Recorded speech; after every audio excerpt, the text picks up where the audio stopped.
It was a regular Monday evening at our house, tucked away on the edge of a big city. Kevin and I had fallen into our usual routine.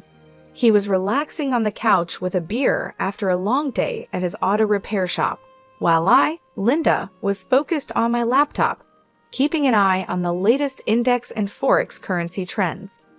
Our home, a cozy 3-story place we chose for its promise of a bright future, now felt like a battleground as our lives were drifting apart. "So, how's the market today?" Kevin asked casually, but I could sense the tension underneath. This had become normal for us. "Same as always, ups and downs." "Forex is looking good, though," I replied, trying to keep things calm. Kevin scoffed, setting his beer down a bit too forcefully. "Forex again? You know, not everything that shines is gold, Linda." I sighed, closing my laptop, ready for the conversation we'd had too many times. "And not every car that comes into your shop is worth fixing, but you do it anyway because you see the value in it." "Why can't you see the value in what I'm doing?" "Because cars are real, Linda. You can touch them, fix them, sell them. What you're doing throwing our money into the wind, hoping it comes back with more, is just reckless." I felt the anger rise, the same old argument wearing thin. "Reckless? It's not reckless, Kevin. It's calculated. There's a difference between gambling and investing. I wish you'd try to understand that." Kevin stood up and started pacing. "Calculated? You call putting our hard-earned money into something as unpredictable as forex currency calculated?" "Yes, I do, because I don't go in blindly. I research, I study trends, I make informed decisions. It's no different from what you do with your shop." "My shop is a sure thing, Linda. People need cars." "My shop is a sure thing. People will always need car repairs. But this forex currency stuff, it's just a phase. What happens when it crashes? Then what?" "Kevin, we could lose money in any investment. Even the shop could face tough times. Nothing is guaranteed, but we've seen good returns on my investments. Doesn't that count for something?" Kevin stopped pacing and ran a hand through his hair in frustration. "It's not just about the money, Linda. It's about security, about not risking everything on a gamble. Why can't we invest more in the shop, expand it? That's a real, solid way to grow our money. And put all our eggs in one basket? What if something happens to the shop, Kevin? Diversification is important. That's basic investing." He shook his head, the gap between us feeling wider than ever. "Diversification, sure, but into something stable, not this digital nonsense." I stood up, feeling the need to defend my choices and my independence. "For someone who runs his own business, you're really closed-minded." "And you're really stubborn," he shot back. "All I'm saying is we could be using that money to build something lasting, something real, not just numbers on a screen." As usual, the conversation was going nowhere. "Let's just agree to disagree, okay? I won't criticize how you run your shop, and you don't criticize my investments." Kevin sighed, the fight draining out of him. "Fine, but just remember, Linda, when all this blows up in your face, don't say I didn't warn you." The tension between Kevin and me wasn't the only strain in our lives. His family dynamics added another layer of stress. Living close to his parents and sister meant we saw them often, and each visit reminded me of how different our views on family and responsibility were. One Friday afternoon, Kevin suggested we visit his parents. The idea alone made my stomach knot. It wasn't his parents I minded, it was Karen, Kevin's sister. Her lifestyle and choices always baffled me.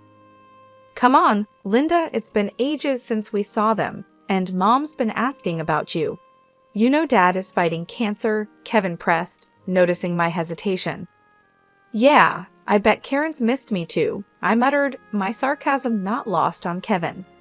"Look, I know you two don't get along, but can't you just, I don't know, try for me?" He sighed.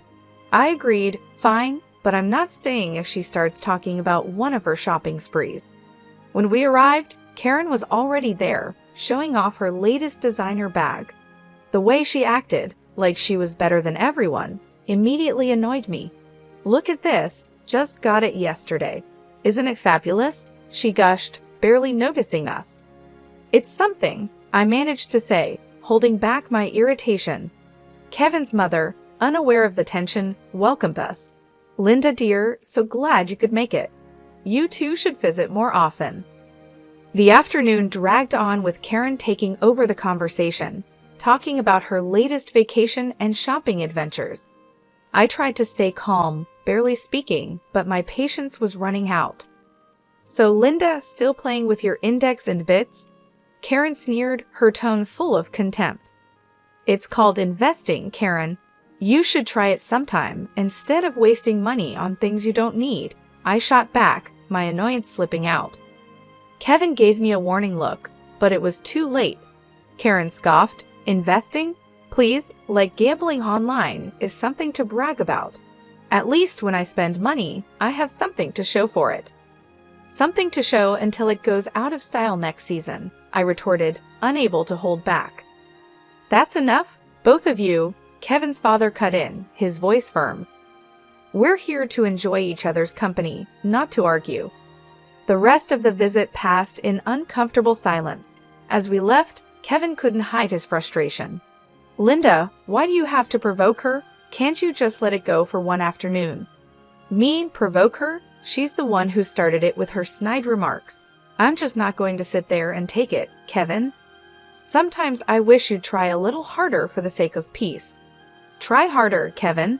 I'm not the one splurging on luxuries and flaunting them in everyone's face. Why doesn't anyone tell her to stop acting like a spoiled brat? Because she's family, Linda. We look out for each other, even if we don't always agree with what they're doing. That's the thing, Kevin. Looking out for each other is one thing, but enabling bad behavior is another. There's a difference, and it's about time someone pointed it out to her. Kevin sighed, the weariness clear in his voice. I know, but what can we do? She's set in her ways, and Mom and Dad aren't going to change how they treat her. It's not just about Karen, Kevin. It's about us too.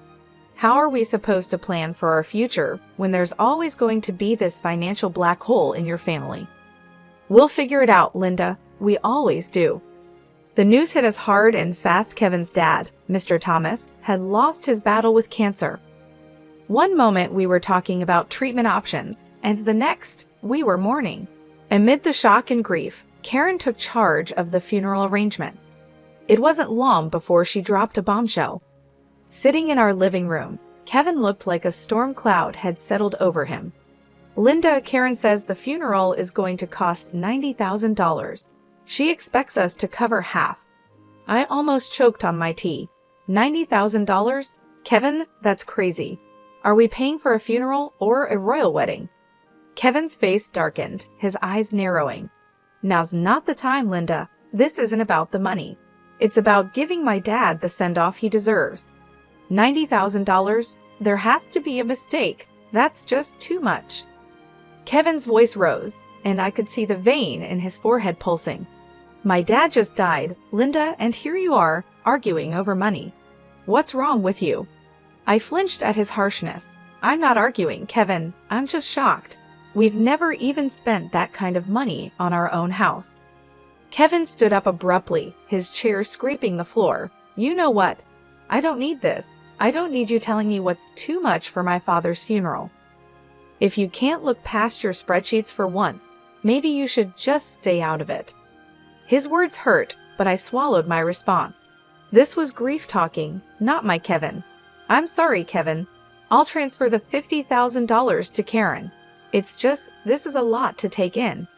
Kevin paced the room, his hands buried in his hair, a gesture of frustration I knew all too well. Yeah, well, it's not just about the money, Linda. It's about doing right by him. And if that means paying whatever it costs, then so be it.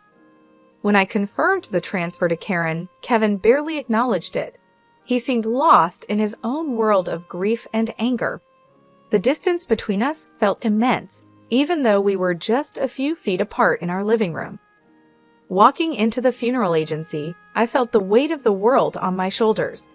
The past few days had been a blur of grief and confusion. but nothing could have prepared me for what I was about to find out. "I'm here for Mr. Thomas's funeral," I told the woman behind the counter, trying to keep my voice steady. She looked up from her computer with an apologetic expression. "I'm sorry, ma'am, but you're a day late. Mr. Thomas was cremated yesterday." My heart stopped. "What? But I was told the funeral was today." She shook her head gently, her eyes full of sympathy.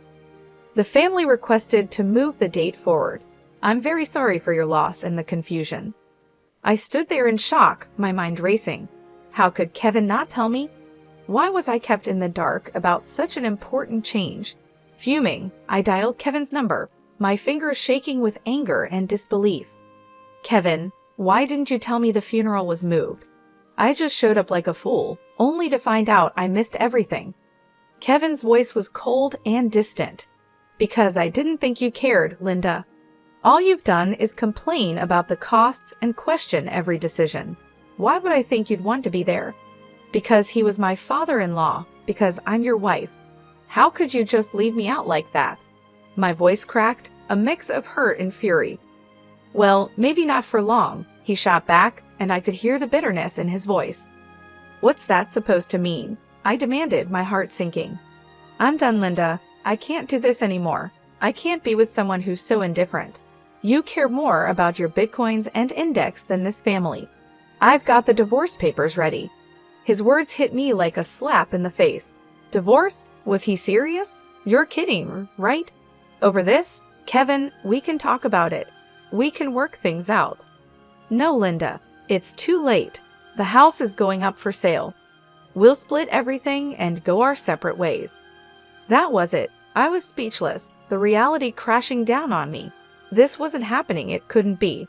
Stunned, I wandered back to the parking lot, feeling lost. As I was heading back to my car, I saw Karen pulling in, driving a brand new luxury car. The sight of it made my blood boil. "Nice car, Karen. Where'd you get the money for this inheritance?" I asked, trying to keep my voice steady. Her smile didn't reach her eyes as she casually tossed her hair back. "Yeah, something like that. Dad left me a little something."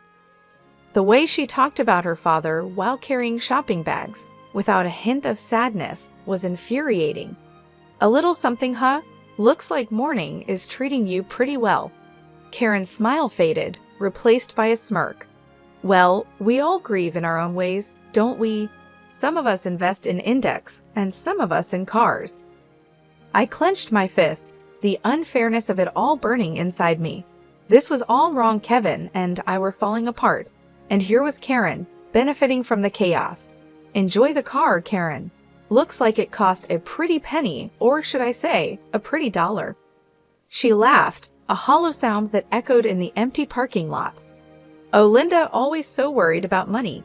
Don't worry, it's all been taken care of." I watched her walk away, her laughter lingering in the air. The man I loved wanted nothing to do with me, and the family I had tried to be a part of was showing their true colors. The days after the funeral felt like I was walking through a thick fog of disbelief and betrayal. The weight of the divorce papers in my bag felt like a heavy burden, a constant reminder of my crumbling marriage. But the sight of Karen's new luxury car planted a seed of suspicion that I couldn't ignore. Determined to find out what was really going on, I decided to visit the funeral home, hoping to uncover some answers. Walking into the funeral home, a mix of suspicion and determination fueled my steps. It felt surreal being there under these circumstances, but I needed answers. The place was quiet, the air filled with a solemn stillness that matched its purpose. At the reception desk, I saw a familiar face, Joyce, a classmate from high school. It was unexpected to see her there.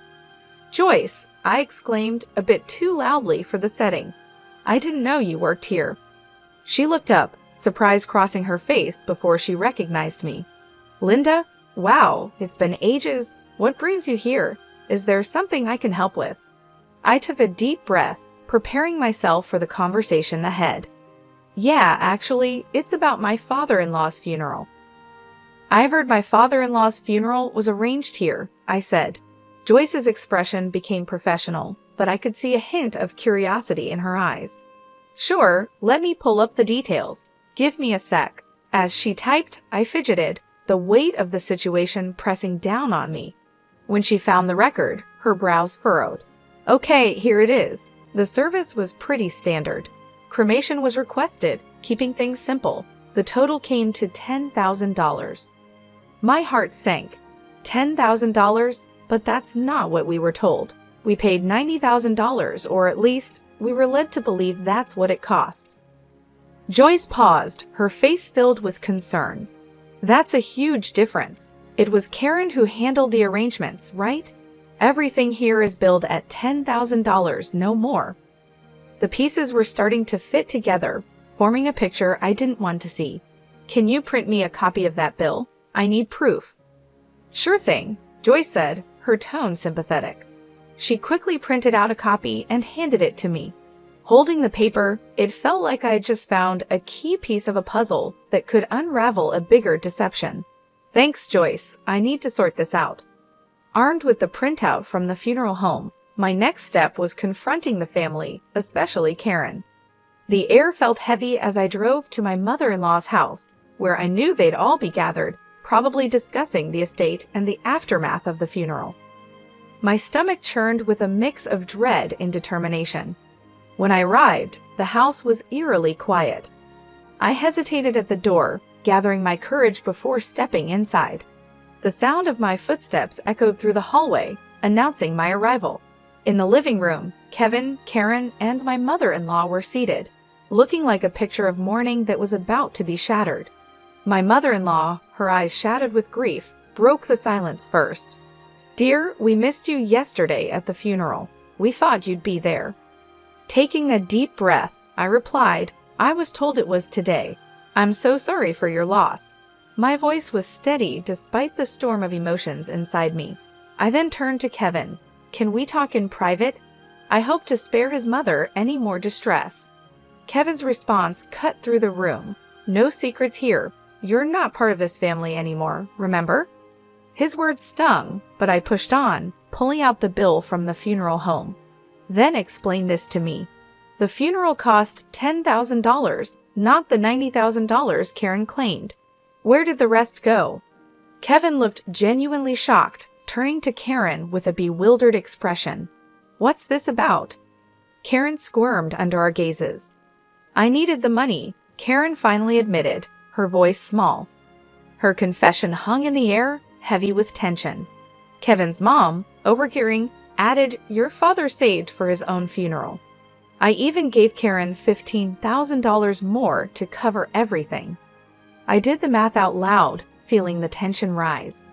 $100,000 in total, and only $10,000 spent. Karen, where's the rest? Flustered, Karen admitted to spending the money on a new car for herself, her eyes avoiding mine. I expected Kevin to explode, but instead, he gently told Karen, you shouldn't have done that. Be more careful next time.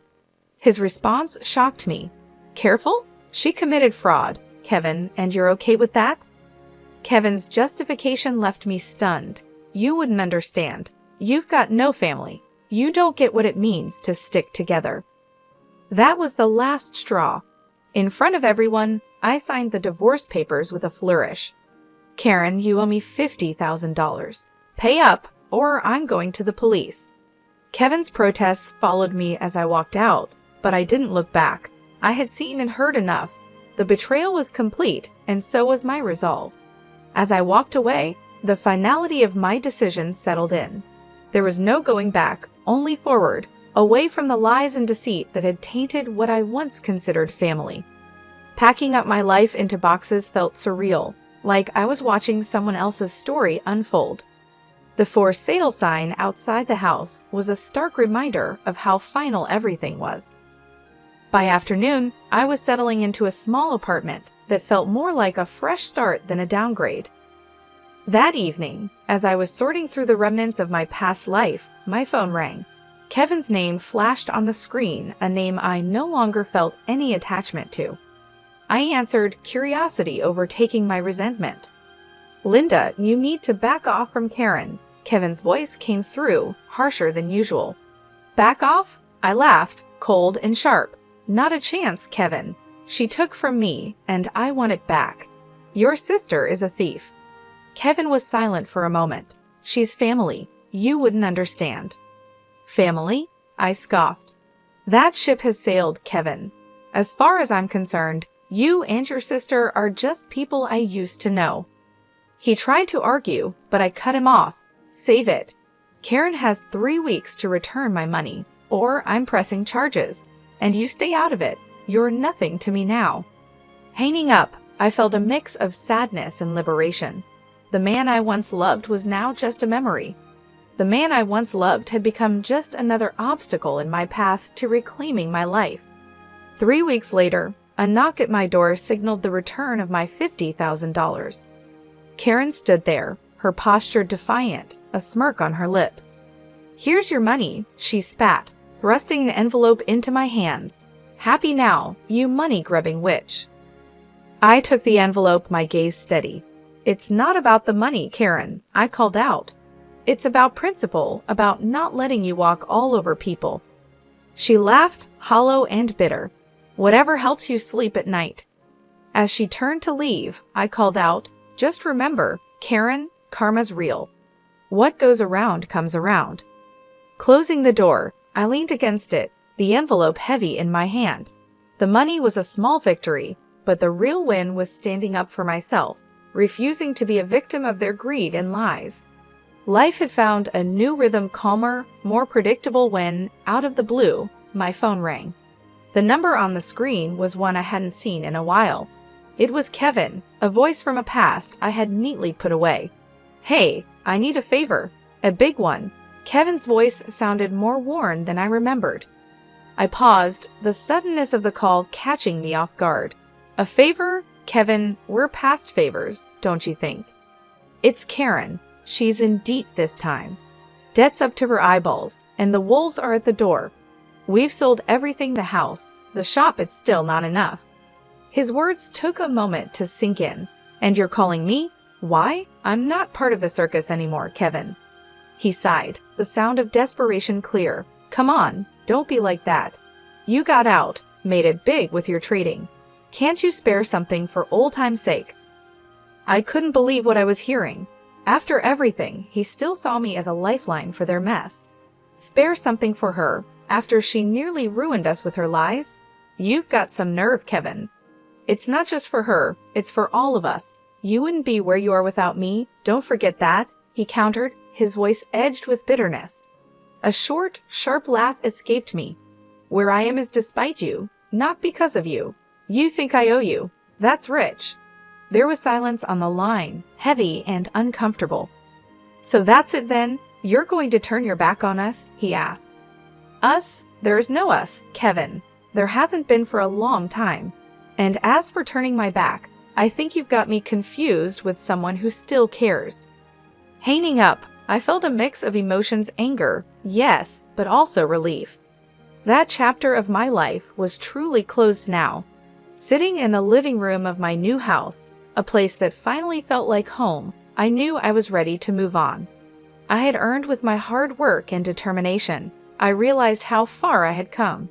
This was my sanctuary, built not on lies and manipulation, but on my strength and effort.